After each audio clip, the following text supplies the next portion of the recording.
I think that he'll figure that out, or he's already figured that out, and he does a great job of playing within the framework of what we do and with this team.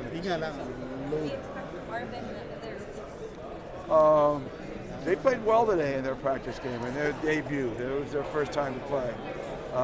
Funny, we drafted them, what, 3 months ago, or 2 months, some almost 3 months ago, but they've only had 5 days of practice with us. So they're still finding their way. But like I said earlier, I think the rookies will have an impact this year on us. There's a lot of slots available, there are openings to roles that they could fill out. Jarek has been the one to really stand out, and I think that in the time that we've had him, he really stands out, and the coaching staff really likes him. He plays both sides of the floor. As for Arvin, I just think that he is uber talented. He has tremendous talent. He's just trying to figure out how best to use it, and how to use it in concept with the team, and how to use it consistently all the time. But he plays a lot like Arwin Santos. He has those kind of skills that Arwin has, the kind of instincts and skills. He just doesn't have the edge that Arwin has. And if he ever develops that edge, that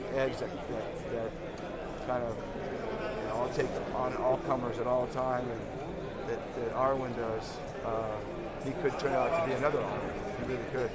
He's got that kind of level of talent. And we're still waiting for Kent Salado to be freed. He won't be available to us till April 1 because he's still under contract with the NPBL. So, but we think he can contribute. We like his feistiness. It's something that we were looking for. And, so I think our 3 rookies are going to be impactful for us. And as long as they can continue to show what they've been doing in practice, they're going to find minutes on the field.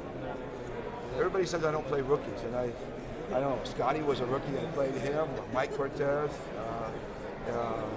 Johnny Albarientos. I've played rookies all throughout my whole career. They got to prove. They got to prove it that they deserve to play, and those guys did. And I think these guys are having that same opportunity.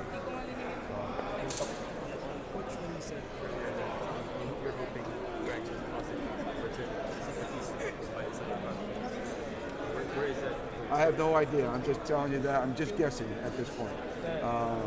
Maybe a little bit hoping, along with that guess. But just from my conversations with him, I don't think he's out forever. I don't think he's retiring. I think he really needs to take a mental break. He wasn't treated well on the internet, as we all know, and I think that just kind of weighed on him, and more importantly, weighed on his family. And I think that with the blessing and encouragement of his family, they want him to take a break. And as much as it hurts to miss him, and if this is going to be healthy for him, this is going to make him feel better and get him more prepared to play later on at a higher level. And that's what he's been saying. I need to get myself right and get myself playing better as a player and a person. Then I'm all for it. And like I said, I hate it that his teammates are going to sacrifice his absence. But maybe in the long run it'll work out better for him. That's what we're going to hope. Coach, Sir Alvarez Chua said that he didn't talk to management. I'm not sure.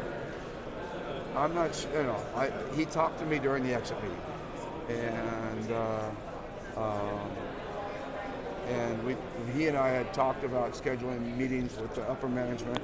And it was mentioned that you need to tell the upper management, but I don't know what happened after that. So I don't want to get into that kind of controversy there. I think that when you're going to make a decision, you let everybody know before you let everybody know publicly. And that didn't happen, and so I don't know, but he did communicate to me, and I did communicate that to the management after I heard about it. But after that, it's kind of out of my hands. It's above my pay grade. So you weren't surprised, Coach? No, I wasn't. No, but it was more. I thought at the time it was a consideration. You know, it was not a. I'm going. Yeah. Well, maybe it was, but maybe I was just thinking it was a consideration. But I know he said I'd like to take a break for 3 or 4 months. And this was 2 days, literally 2 days after the championship, and we went into a meeting. I meet with all the players, and one-on-one. We have 20 minutes each player to talk. And we actually put a timer down so I don't talk too much. In my early years, I used to talk one player for an hour and a half, 2 hours, and the other guy would sit outside and wait the whole time. But now we have a timer. So I have all these things prepared to tell, to talk to the players about. And then when I walked in the room with Greg, first thing he sat down, he said, I'm going to take a break. I was like, oh, okay. Then that was our conversation. So we didn't get anything else done but that conversation. So again, I mean that's the true, honest story of how it happened, and so I did know about it. And he did mention 3 or 4 months at the time, and I wasn't sure if he was going to go through with it. But then, he went back to the States, and then he sent the text out, and I texted him, and he just basically in the text confirmed what he had tweeted to me. And I said, fine. Thank you very much, Coach. Thank you, Coach. All right.